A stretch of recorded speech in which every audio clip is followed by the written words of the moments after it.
Diga para quem está ao seu lado: a tua colheita depende do que você planta. A tua colheita depende do que você planta. Pode sentar.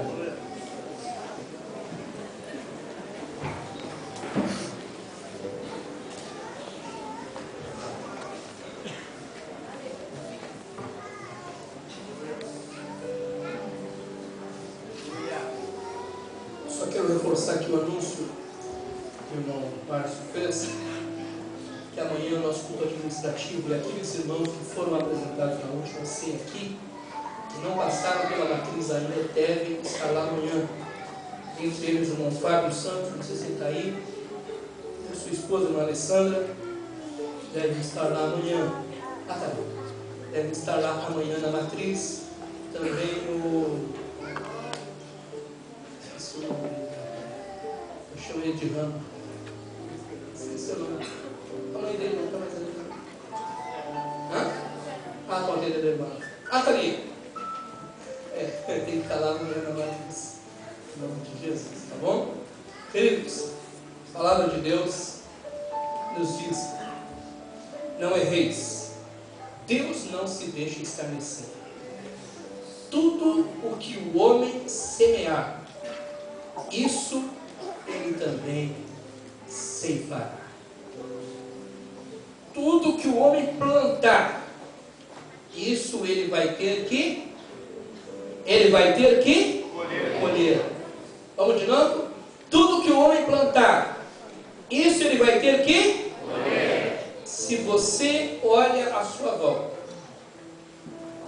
e você não gosta daquilo que você está colhendo, revise a sua plantação.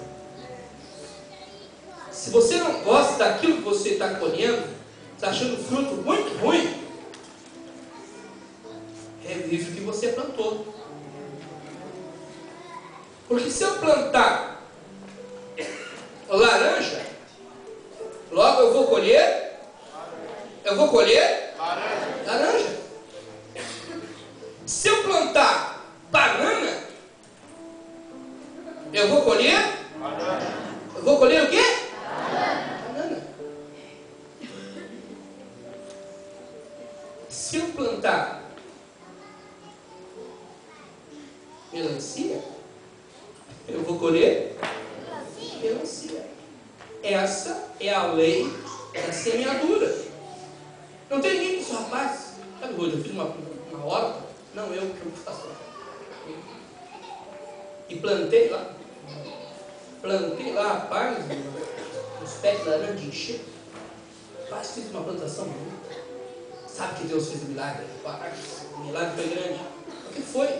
Nasceu o abacaxi. Pezão de abacaxi. Esse abacaxi não dá em pé muito alto, mas nasceu tudo abacaxi. Não, isso não acontece. Não acontece. Se você plantar laranja, você vai colher laranja. Essa é a lei da semeadura. Não adianta eu querer colher uma coisa que eu não planto. Não adianta eu querer colher uma coisa que eu nunca plantei. A palavra de Deus é assim: não erreis. Deus não se deixa escarnecer. Tudo que o homem semear, isso também ele vai colher. Aqui o texto bíblico está falando de uma plantação, na verdade aqui, no sentido literal da palavra, está falando de uma plantação financeira, aqui está falando de finanças, de ofertas, aquele que planta, investe. Mas o sentido que eu posso lhe dizer essa noite é que tudo que nós plantamos, nós colhemos. Às vezes nós não gostamos do tipo de planta que estamos colhendo. Mas por que eu estou vivendo isso? Por que eu estou vivendo? E alguns usam uma expressão assim, mas eu não mereço isso. Nunca vi ninguém dizer isso. Os caras dizem assim, eu não mereço isso. Eu não sei por quê. Jesus é bom. Alguns dizem, mas eu não mereço isso que está acontecendo. Por que eu estou passando por isso? Às vezes quando você começa, a sua mente, porque ela tem uma coisa que nunca vai deixar você se enganar, é o seu coração. No coração que a Bíblia fala, quer dizer na sua mente, onde está o centro de todas as coisas. A tua mente vai tratar de te lembrar, dizer assim, o que eu plantei não era bom. Eu fui uma pessoa muito ruim, eu trapaceava os outros. Acaba sendo trapaceado. Eu gostava de passar a perna nos outros. Não de passar a perna também. É a lei da semeadura. A Bíblia fala que Jacó um dia, nós todos sabemos esse texto, mas eu quero que você reflita comigo hoje. Jacó um dia, ele passou a perna no irmão dele, ajudado pela mãe, mas passou. E se deu bem. Ele fugiu, porque o irmão queria matar ele. E ele foi para muito longe. Lá ele casou. Lá ele começou a colher o que ele tinha plantado. Ele se apaixonou por uma moça muito bela. O nome dela era Raquel. Ele se apaixonou pela menina. E o pai dela disse assim: está feito o negócio. Eu deixo ela casar contigo. Mas tu tem que trabalhar 7 anos para mim. E ele disse: por amor a ela, eu trabalho 7 anos de graça para você, só me dá comida. E ele trabalhou 7 anos com ela. Pensou que estava no auge, que estava por cima, hein? Pensou que no dia do casamento, todo mundo em festa, e naquela época não tinha luz elétrica. Na hora da festa ele encheu a cara, né? Foi lá para seu quarto, e logo o pai mandava a noiva. No outro dia pela manhã, ele acordou depois da festa, feliz da vida, e quando ele olha para o lado, estava a irmã mais velha, a encalhada, que era Léia. Ele ficou furioso, ficou bravo, foi a fixação com Jacó. Isso não é. Fizemos um negócio, tu me trapaceou. Tu ia me dar filha mais nova e me deu mais velha? Como é que é esse negócio aí? Aí o Labão, que era o sogro, né, disse assim: é o seguinte, meu velho, aqui na nossa terra nós temos uma tradição. Primeiro a mais velha. Se tu quiser a mais nova, vai ter que trabalhar mais 7 anos para mim e eu te dou ela. E a Bíblia diz que ele trabalhou mais 7 anos. Mas é aquele negócio, quem planta, um dia colhe. Irmão, querido, irmã querida, olha, deixa eu te falar uma coisa. Essa é uma lei que você não vai conseguir fugir. Essa é uma lei que você não vai conseguir escapar. Se você planta, você acaba colhendo. Jacó trapaceou, começou ali, foi trapaceado. Trabalhou mais 7 anos, de graça. Ganhou a tão sonhada esposa. A Bíblia diz que daí o sogro um dia resolveu acertar um salário com ele. Disse assim: rapaz, vamos fazer o seguinte, já que é meu genro, duplamente, vamos fazer um acerto. Eu vou te dar um salário. As ovelhas que nascerem mareadas, listradas, elas vão ser tuas. As que nascerem todas de uma cor só, são minhas. E ele está feito o negócio, porque ele cria no milagre de Deus. E ele foi lá para a beira da fonte, onde as ovelhas iam beber água. Não me pergunte como aconteceu, porque Deus operou o milagre. Ele desfiava nas varas verdes e colocava onde as vinham beber água. Todas que vinham beber água ali, quando saíram e elas davam cria, os filhotes eram listrados, eram malhados. Todas! E aí tudo começou a nascer só ovelha daquele tipo, e ele começou, Deus está me abençoando, e ele começou a enriquecer. Ele começou a ter muito, e foi tendo muito. O sogro dele olhou aquele negócio, aconselhado pelos filhos, e pai, o Jacó vai te passar a perna. Quando ele pensava que estava tudo certo, o sogro chegou lá e disse o seguinte: vamos fazer uma mudança no contrato. E como aqui quem manda sou eu, mudança no contrato. A partir de hoje é o seguinte: todas as ovelhas listradas são minhas, as tuas vai ser só as para mim. Então você nasceu de uma porção. E ele disse: tá bom. E ele fez de novo. E a Bíblia diz que o milagre aconteceu de novo. Nascia só ovelhas que eram para ele. E a Bíblia diz que o sogro dele mudou o salário dele muitas vezes. Muitas vezes ele perguntou-se para si, irmão Joel, por que eu tenho que passar isso? Você está sendo fiel, Deus está me abençoando, Deus está abrindo as portas para mim, por que eu tenho que passar por isso? Mas logo a sua consciência lhe despertava. Tu trapaceou o teu irmão um dia, nunca pediu perdão para ele. Te lembra que um dia tu errou com ele também. Um dia ele teve que voltar embora, em resumista. E quando ele está voltando embora, o aperto no coração dele era esse: vou ter que encontrar com o meu irmão, e o meu irmão quer me matar. Mas, irmãos, no meio do caminho, ele passou por um lugar que a Bíblia chama o Val do Jaboque. O que era o Val? Tinha um riozinho. O Val era aquele lugar que era onde a água era mais rasinha, dava para passar a pé. Isso chamava de Val. Era o Val do Jaboque.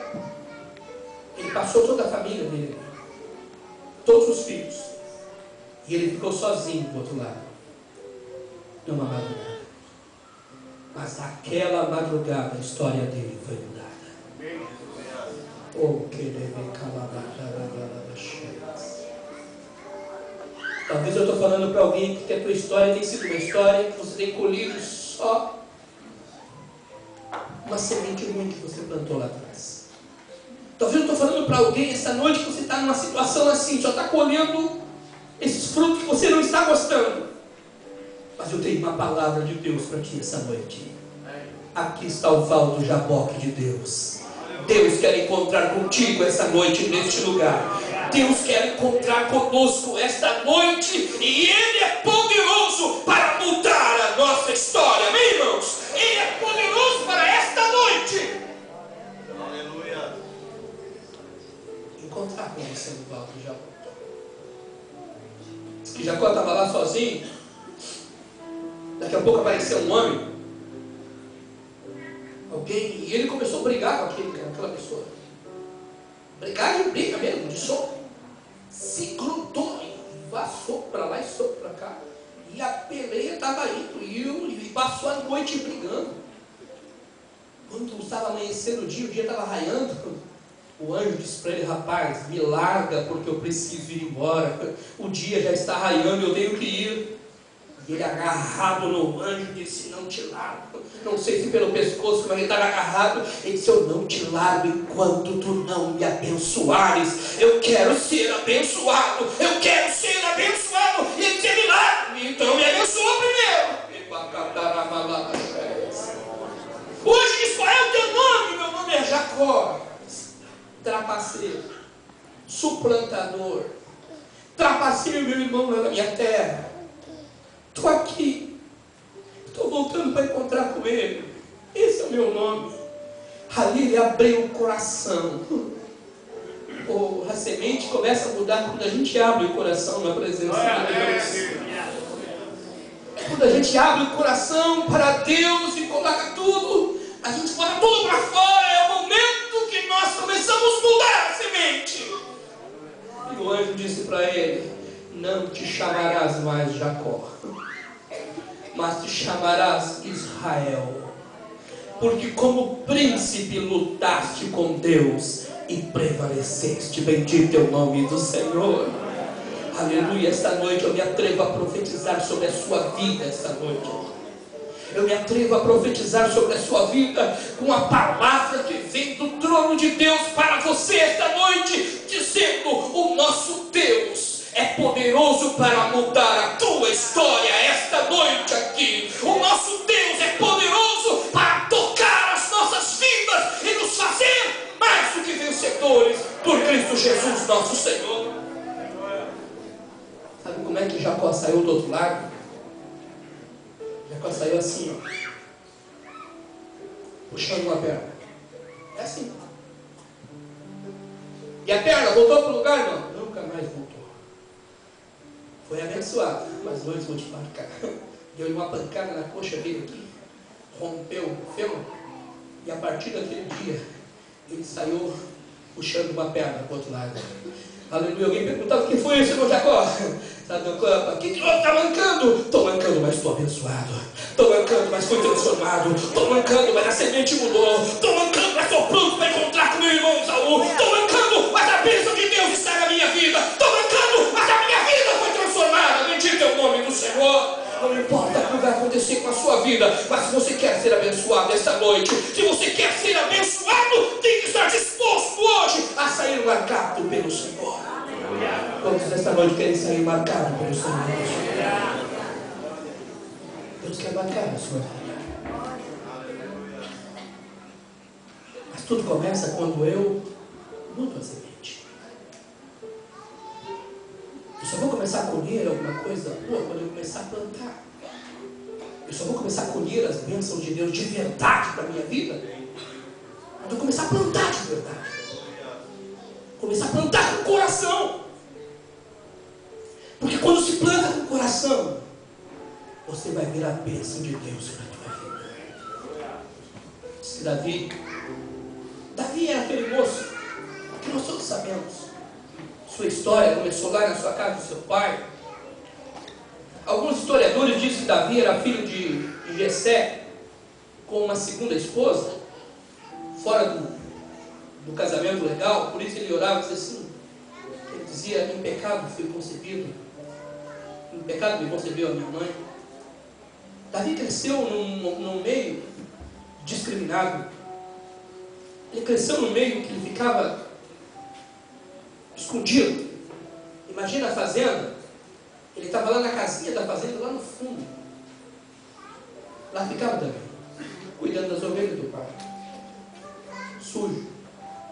Ele não era convidado pelo banquete. Prova que está nesse texto da Bíblia, que não foi convidado no banquete. Quando o profeta de Deus chegou na casa e disse: vou ungir um dos teus filhos para ser rei, Davi não foi chamado. Todo mundo foi chamado, menos Davi. Todo mundo veio para a festa, menos Davi. Todo mundo pôde largar as suas ocupações, menos Davi. Ele se sentiu sozinho, lá no meio do campo. Ele, as suas ovelhas e a sua água. Ele louvava a Deus. Eu estou falando para alguém essa noite que a tua história talvez seja meio parecida com a de Davi. Você se sente discriminado por tudo, por todos, discriminado pela sua condição financeira. Talvez você vê os seus irmãos melhor que você. Você vê os seus amigos melhor que você. Você vê os outros melhor que você. Você se sente discriminado. Você vê os outros indo para a festa e convidando todo mundo, e você fica de fora. Você não é convidado. Você vê os outros marcando pizzaria. Vamos para a pizzaria hoje. Você fica ali do lado. E você não é convidado. Você vê a família marcando churrasco, não te chamam. Oh, talvez você está sentindo meio assim, meio discriminado por tudo e por todos.